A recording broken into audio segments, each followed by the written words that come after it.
Hey Waptors, Mr. Lassiter here, and in this video we're going to look at another one of our core civilizations, Egypt. Now you will be kind of looking at Egypt and Mesopotamia across the 5 themes, so let's see what you can get from this video and then of course from your reading. So Egypt, also known as the gift of the Nile River, formed the center of life, communication, and trade in Egypt. It's the longest river in the world and oddly enough flows south to north. The Nile had very predictable flooding, unlike the Tigris and Euphrates rivers of Mesopotamia, which will lead to some different developments in Egyptian culture, which we'll talk about. Egypt was much more self-sufficient than Mesopotamia. The Nile basically gave them everything that they needed, although the Egyptians still would engage in trade. Egypt has many of the hallmarks of civilization: farming, monumental building, religion, science, math, etc., and language, of course, and writing. So let's talk about communication.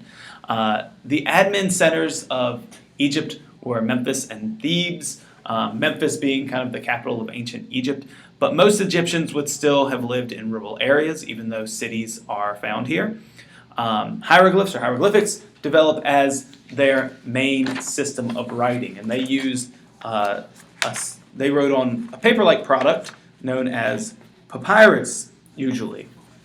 Egypt really developed a system of writing after their contact with Mesopotamia.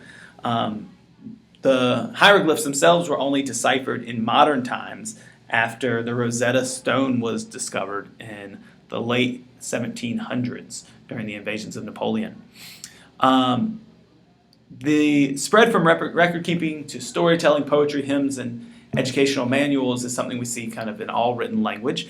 Language kind of develops as a way of keeping track of economic records, really, and then it spreads to other uses. Communication and trade with Egypt were pretty limited. Most foreigners were regarded as enemies to the Egyptians. Because they were self-sufficient, they didn't have to trade too much. But they did trade with certain areas like the Eastern Mediterranean for cedar, gold from Nubia to the south. And we'll talk more about Nubia in a little bit. Upper and Lower Egypt were unified early in their history. The Pharaohs, or head of the state, was also considered a god on earth. So once again, another civilization where we see kind of a union of state government and religious belief. The Pharaoh had many responsibilities to the people, and those included things like law and justice and ensuring offerings to the gods. So you see that dual role again of the leader. The age of those great pyramids is somewhere between 2550 and 2490 BCE. And of those pyramids that you're used to seeing the awesome images of, like we saw on a previous slide. Keep in mind that, like Cleopatra, that ancient queen of the Egyptians, she lived closer to us than she did to the building of the pyramids. So pretty interesting there. Pyramids would serve as tombs for the kings, and there were smaller periods that would be constructed over the next 2,000 or so years.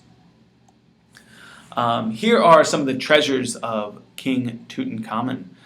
So this is probably the one you're most famous, the most famous tomb discovery in history, and it's a reconstruction on the left and what it actually looked like when it was found there on the right.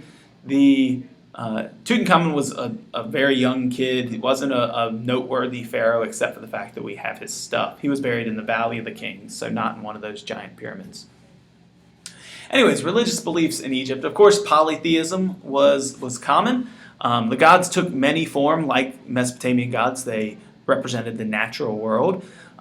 Gods normally appear with animal heads. And sometimes throughout history, they could merge to form kind of hybrids. So depending on the pharaoh and politics and how they needed to unite people, gods could be combined. So for example, Amun and Ra were combined into one god to help unite the territory.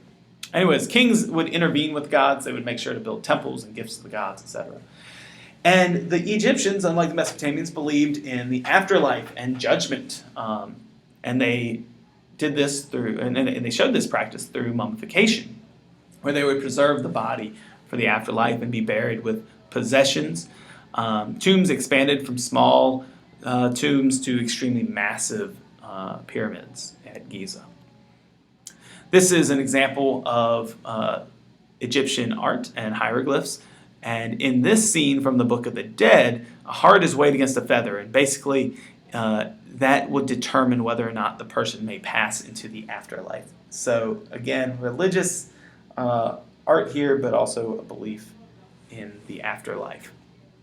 And this kind of positive outlook on the afterlife also is a reflection of the fact that the Nile and the land around them gave them everything they need, and it was very predictable, so it was a very kind of positive existence.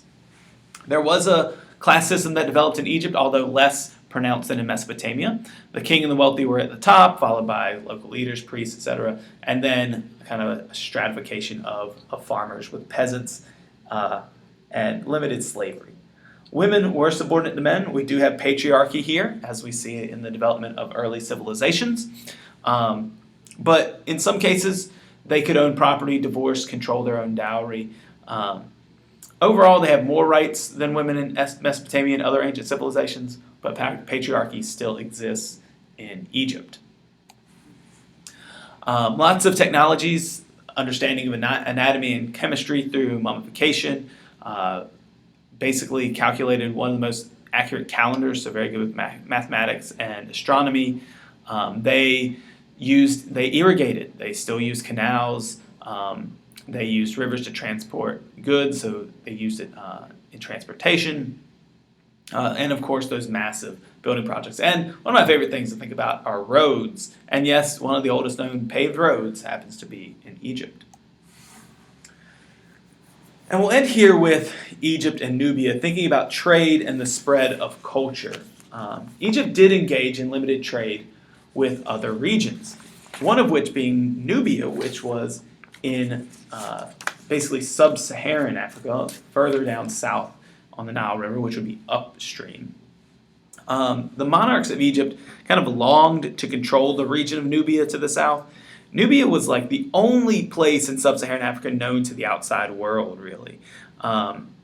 And the coveted trade items, mostly like ivory, gold, and slaves, would make their way north through Nubia as kind of an intermediary in trading with Egypt. And Egypt sought to exploit this trade corridor. They didn't necessarily see the Nubian people as their equals. They rejected Nubian culture. They had no desire to adopt any of it. But they did want to engage in this trade, and for a time they conquered the region. But the trade between Egypt and Nubia brought Egyptian culture and political practices to the states of Nubia. The political structure resembled that of the Pharaohs. Nubians adopted the Egyptian system of writing with hieroglyphs. They built pyramids as burial tombs, etc. And they borrowed gods from the Egyptian religion. But basically what this shows us is that trade became kind of the source of cultural and political interaction between these two urban societies. And your textbook goes into a lot more detail about the interaction between Egypt and Nubia on pages 48 to 51 of the Bulliet 3rd edition textbook, which you have. So make sure that you read that and that you get this information. And that's all, folks. Talk to you later.